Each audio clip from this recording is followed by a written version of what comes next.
میں کچھ دن پہلے ایک جگہ تعزیت اور ڈرتا ڈرتا گیا تعزیت کرنے. پرانے جاننے والے تھے, دوستوں کا رشتہ تھا, تو میں ایک ہی بیٹا تھا, تو وہ مجھے پتا چلا کہ ٹرین ایکسیڈنٹ میں انتقال کر گیا. تو میں ڈرتے ڈرتے گیا کیونکہ معاملہ مشکوک تھا. اور جب میں تعزیت کے لیے اندر پہنچا تو ہمارے جو انکل تھے, جن کا میرے دوست تھے, وہ ان کے کچھ عزیز کہنے لگا کہ حضرت جی آپ کے ساتھ والے باہر جا سکتے ہیں؟ تو میں نے کہا چلے جاتے ہیں. میں دوستوں کو گاڑی میں بھیج دیا, اور جب میں نے اس سے بات چیت کی, کہنے لگا میرا بیٹا ایکسیڈنٹ تو میں نے بنایا ہے, وہ تو خودکشی کر کے مرا ہے. شادی کے 11 سال بعد خدا نے ایک بیٹا دیا تھا, اور مجھ سے غلطی یہ ہوئی, میں نے کہا میرے بیٹے کو تکلیف کوئی نہ آئے. اس کے منہ سے جو نکلا میں نے اسے دیا, جو اس نے مانگا میں نے دیا. کہتا جو شخص 16,000 مہینے کا کمائے اور بیٹے کو 40,000 کا موبائل خرید کے دے, کہتا میں نے ہر سہولت اسے دی. پھر ایک امیر کی لڑکی سے یونیورسٹی میں پڑھتے ہوئے اس کا تعلق بنا. بچی کے میسج بھی میں نے اپنے موبائل, اس بچے کے موبائل میں دیکھے, اور اس لڑکے نے جو میسج سینڈ کیے وہ بھی میں نے دیکھے. پھر میں گھر پہنچ گیا, میں نے بیٹے سے منتیں کی کہ بیٹا وہ ہمیں رشتہ نہیں دیں گے, ہماری برادری بھی چھوٹی ہے اور ہمارے جیب میں پیسے بھی کوئی نہیں. پھر میں ان کے گھر گیا, بیٹا نہ مانا, اور میں نے اس شخص کو بلا کے کہا تیری بیٹی کے میسج ہے, خدا را خیال کر, اور تیرے تو 7 بچے ہیں, میری گود میں تو ایک ہی پھول کھلا ہے, میں کدھر جاؤں, خیال کر. اس نے کہا دوبارہ تو نے نام لیا تو ایسے کیس میں باپ بیٹے کو پھنساؤں گا کہ ساری زندگی نکل نہیں سکو گے. نے کہا میں نے بیٹے سے کہا کہ بیٹا میں نے پگڑی تک رکھی ہے پر مجھے رشتہ نہیں ملا, تو باز آ جا. کہنے لگا 3 راتیں میرا بیٹا سویا نہیں, اور مجھے کہنے لگا حضرت جی وہ 4تھی رات سویا ہے تو دوبارہ اٹھا نہیں. مجھے کہنے لگا مجھے اجازت دو کہ میں اس بیٹی کو بھی قتل کر دوں اور اس کا باپ بھی قتل کر دوں, میرا تو گھر اجڑ گیا نا. وہ کہنے لگا میں کبھی کبھی دوستوں کے پاس جا کے رات گزار لیتا ہوں اور میں اپنے دل کو سکون دے لیتا ہوں, لیکن اس کی ماں اس کے جوتے سینے سے لگائے پھرتی ہے, اس کی اماں اس کے پرانے کپڑے لے کے سینے سے لگائے پھرتی ہے. کہنے لگا حضرت جی کوئی کوشش کرو, کوئی دعا کرو کہ اللہ مہربانیاں کرے. میں کہہ تو نہیں سکا ان سے, لیکن میرے دل میں خیال آیا کہ کس نے کہا تھا کہ بچہ یونیورسٹی میں کو ایجوکیشن میں داخل کراؤ, کس نے کہا تھا کہ اس کے ہاتھ میں آگ کا انگارہ دو. میرے دوست آپ تیز آگ جلا کے اس کے قریب مکھن رکھو, اور پھر مکھن سے کہو کہ ڈلنا نہ, پھر مکھن سے کہو کہ پگھلنا نہ. بھئی تیز آگ قریب جلا دی اور تو کہتا ہے پگھلنا, یہ کیسا ممکن ہے؟ ہو سکتا ہے؟ بولیے نا, ہو سکتا ہے؟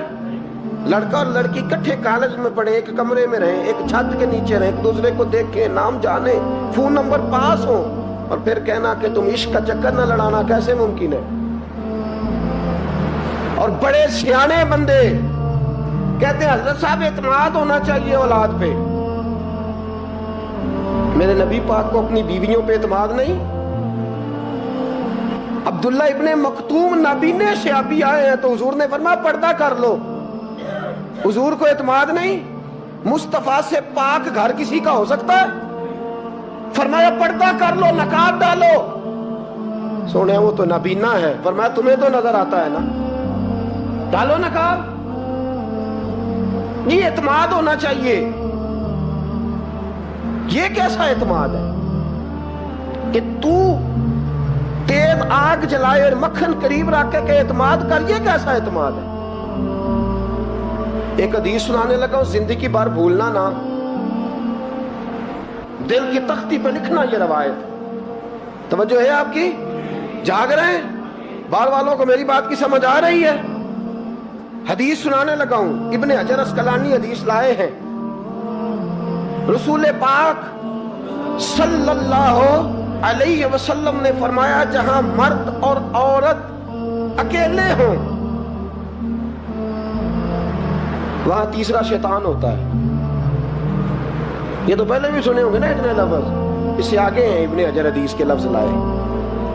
یا رسول اللہ صلی اللہ تعالی علیہ وسلم، مرد اور عورت اکیلے ہوں تو تیسرا شیطان ہوتا ہے؟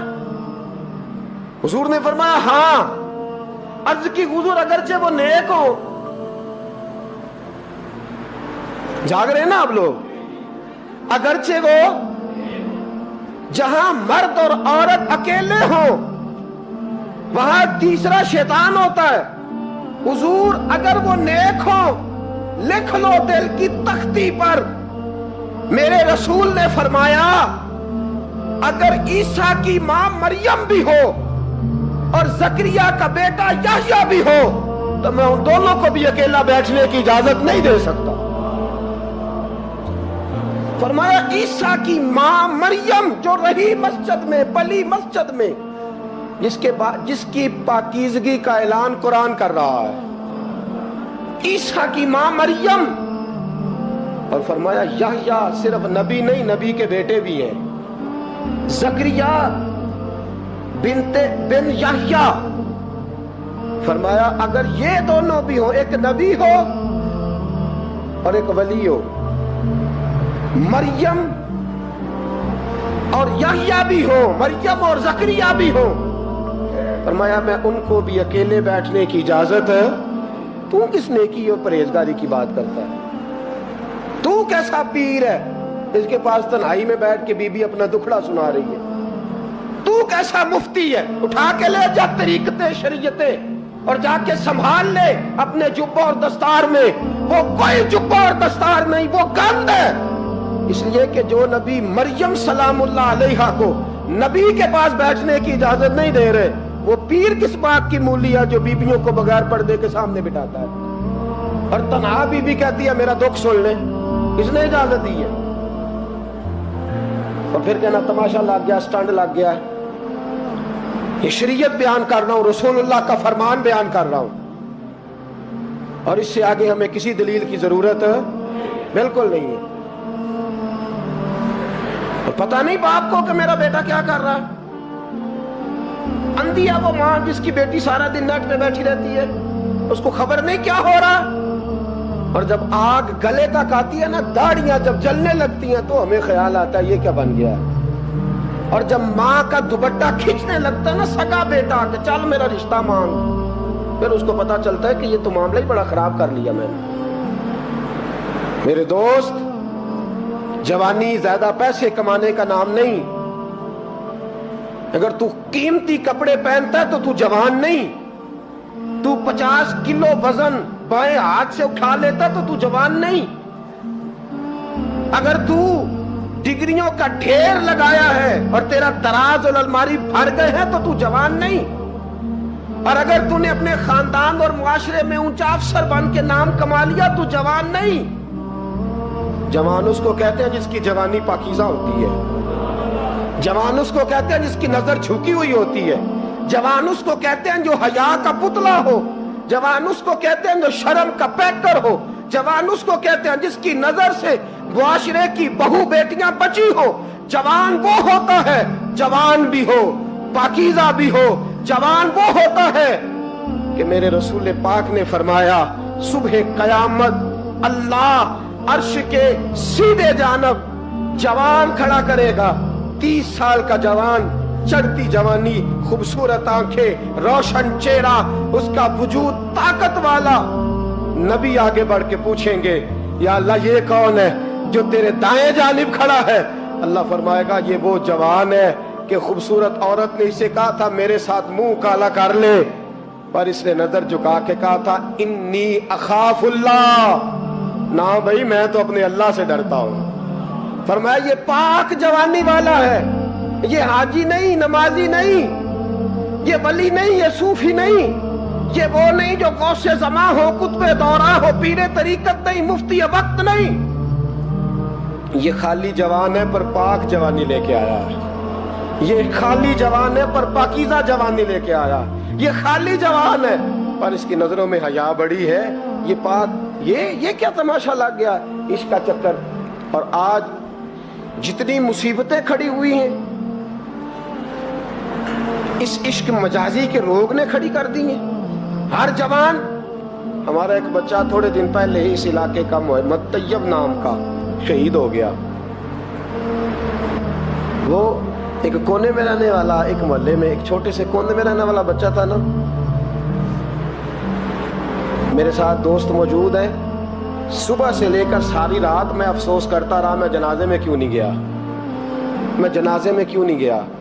وہ بچہ پاک فوج کا وہ شہادت اختیار کر گیا تو فخر سے سر بلند کر گیا اپنا. لیکن جو بی بی کے لیے ساری رات روتے رہتے ہیں وہ شہید ہو سکیں گے؟ جو ساری رات ٹھنڈ میں کھڑے ہو کے عورت کے ساتھ گفتگو کرتے رہتے ہیں اور جو سارا دن دل میں گند رکھتے ہیں بی بی کے لیے, ان کے ہاتھ میں تلوار آئے گی؟ یہ بہو بیٹیوں کی عزتیں بچا سکیں گے؟ عافیہ صدیقیہ جیلوں میں جل گئی امریکہ کی, اور وہ جب بھی خط لکھتی تھی کہتی تھی کوئی محمد بن قاسم نہیں بچا, وہ کہتی تھی کوئی شہاب الدین غوری نہیں بچا. اور وہ جب بھی, اب تو خیر اس کا ذہنی توازن ہی کام کرنا چھوڑ گیا, وہ بی بی جب بھی خط لکھتی تھی نا اہل پاکستان کو تو کہتی تھی پاکستان والوں بتاؤ کیا تمہارے اندر کوئی بھی خالد بن ولید کا ماننے والا نہیں؟ کیا کوئی نہیں تمہارے اندر جو علی کے نام کا نعرہ لگانے والا ہو؟ کوئی نہیں بچا جو فاروق اعظم کی سیرت کو فالو کرنے والا ہو. کوئی لاؤ جس کے ہاتھ میں تلوار ہو اور مجھے سمجھ آئے کہ یہ وہ ہے جو حسن اور حسین کا نام لینے والا ہے. کوئی نہیں بچا. اس لیے کہ گندگی دماغ میں, گندگی دل میں, گندگی روح میں تو اس کام کے لیے آیا تھا.